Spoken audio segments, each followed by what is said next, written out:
Unfiltered is a business media platform focused on business insights and education. So we interview the world's greatest business people, but we talk in a lot of detail on specific sectors of sort of business education, like raising capital, exit strategies, strategy, technology, leadership, culture, innovation, etc. So there's about 20 or 21 sections that we cover, and we go into a lot of detail and go really deep into those sections with these people. So, for example, with Richard Branson, we talked in a lot of detail around leadership and the story of Virgin, and there's a lot of information there that can really help entrepreneurs and business leaders grow their businesses.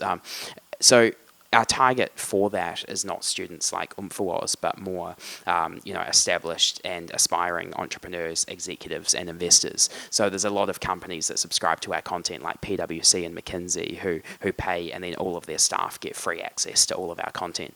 And that's really valuable because business is changing so fast that no company's safe in terms of what technology is potentially going to do to it and what innovative startups are coming out of nowhere and disrupting these multi-billion-dollar companies. So we talk to people like the president of General Motors, and he's talking about how they just acquired Cruise Automation for $1 billion and invested $500 million in Lyft, and talking about how ride-sharing and autonomous driving technologies are colliding. And I think companies like PwC and the Bank of America can really learn a lot from how these big companies are thinking about the future and how technology is going to impact their industries. When I was in New Zealand at high school at Christchurch Boys High, my father died when I was 15 years old in a plane crash, and before that I always wanted to be an airline pilot myself. However, after the plane crash, it wasn't so much that the plane crash scared me away from flying, because I continued to do flying lessons in my private time. However, I read Richard Branson's autobiography, Losing My Virginity, and I was just like, man, this seems like so much fun, and I'd love to start a business of my own. So when I left school, I was really fortunate to be offered like a $40,000 scholarship to go and study law at the University of Otago. However, something sparked in me that made me want to start my own business. So I started my first company, Umpha, in 2014, which was a careers-focused online video journal where we interviewed a whole bunch of people over sectors from, like celebrity chefs, musicians, artists, business people, etc. And we talked to them about how they got started and how other young people who are 17, 18 years old could get started in their field today, whether they should study, the best way to learn really fast, talking about the mistakes these people had made.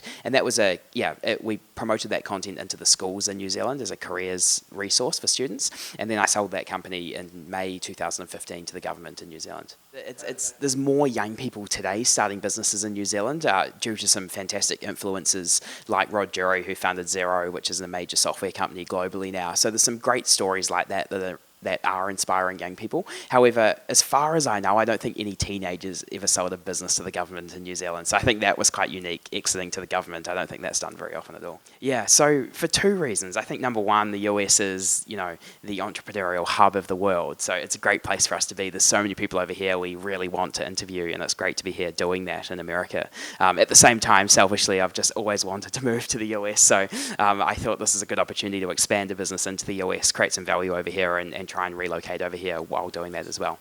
Yeah, what I find is that the common themes between the 300 interviews I've done are things that you hear all the time. So the things you hear about, hard work and persistence and not giving up and taking risks, the reason we hear them so often is because they're true, and all of these people do these kind of things. So I think probably what's more interesting than that are the specific kind of gems of knowledge in specific industries that you wouldn't otherwise have access to. And I know some of the interviews we've done with like a guy called Stephen Jennings, who's currently building 8 cities in Africa, is a fascinating interview and insights into urban development and what that looks like in emerging markets, for example. Or talking to a guy, John Lord, in Colorado a couple of days ago, who's a New Zealander, who's the single biggest dealer of legal cannabis in the US now, with 680 staff now, growing in the past 5 years. So to hear about that industry and how they're approaching that with more legalization occurring around the world is fascinating. So I think we're more about bringing the specialized knowledge to people in different sections. So